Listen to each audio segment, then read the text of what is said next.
Yeah, thanks very much, Kirsty. I have indeed. I've got Alec Stewart alongside me. You want to talk about captaincy, you want to talk about keepers. He's the man. Alec, good to see you. Surrey boys are kind of finding the going a little bit tough out there. But what do you make of this England squad? Few changes, but Joss Buttler for Matt Pryor. Yeah, I think it's a pretty obvious one. Joss had come in as cover for Matt before the Trent Bridge Test match when he had that thigh issue. So quite rightly, continuity. They've looked at Joss. He's done very well in the 50-over cricket, 20-over cricket, and he's developed nicely at Lancashire. That was a good move that he made from Somerset to Lancashire to further his England opportunities, and it's paid dividends. So we wish him well, and at the same time, I think we've got to pay tribute to Matt for everything he's done for English cricket.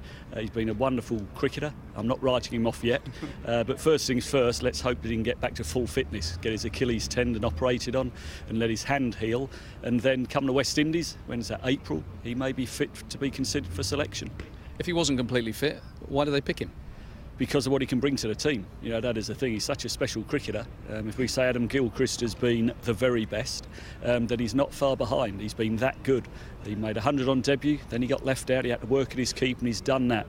But he's been one of the main reasons why England was so successful for a period of time. But he'll be the first to admit the last 12 months he's struggled. That has coincided with this Achilles tendon problem.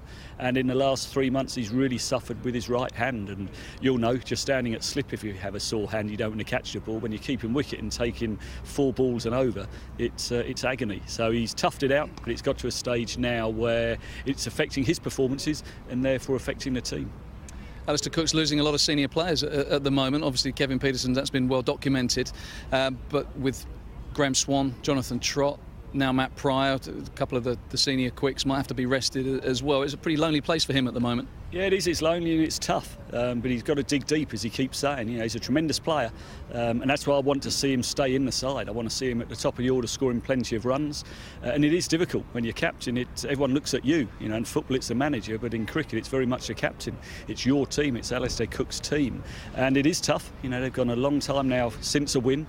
There's a whitewash in Australia, and then even with the new era or the new dawn of English cricket, they failed to beat Sri Lanka and have gone 1-0 down against India. So it is a lonely place, it's a tough place.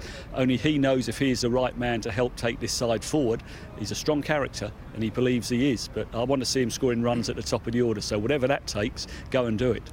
He said if his position becomes untenable, then it'll be time to move on. When is that? Is that a series defeat to India or another defeat at the Ageas Bowl? How do you call time on it?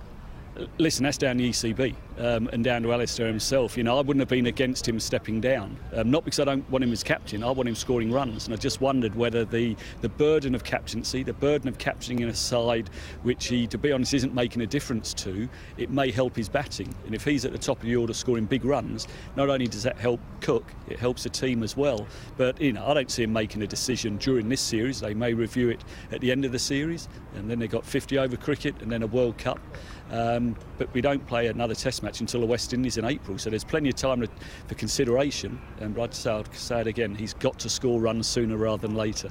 Jimmy Anderson has this hearing kind of pending, August the 1st. Could miss, if things go against him, for as many as 4 Test matches. And how might that affect England? Because it's before the Old Trafford Test, before the Oval Test. He's not a guy at the moment that you want to be without.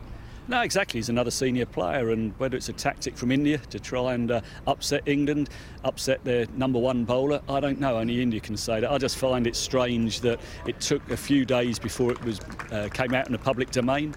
I'd have just thought that the two of them should have got together, shook hands and sorted it out as men, and not let it get to the ICC, not bring in lawyers, not people having to defend themselves. This happened, no, that happened. You want to be talking about the cricket. India have just outplayed England at Lords, and that's what we should be talking about, not about whether Anderson and Jadeja are going to be suspended. How about the tactics after lunch, Alec? The happy hooker used to take on the short ball, 3 men out.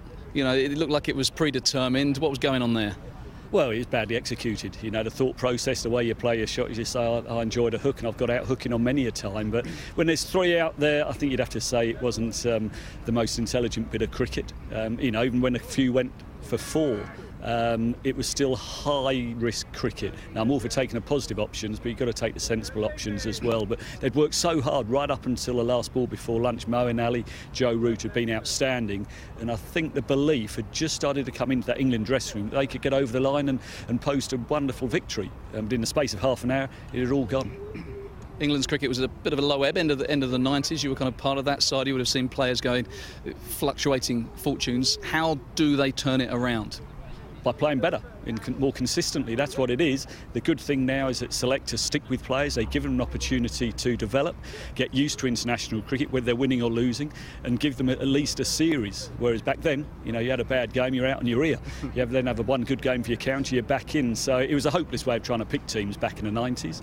And I say since then, thankfully things have improved. So it's a good group of players, but at the moment it's a developing group. You do need the senior players to perform. They've got to carry the youngsters.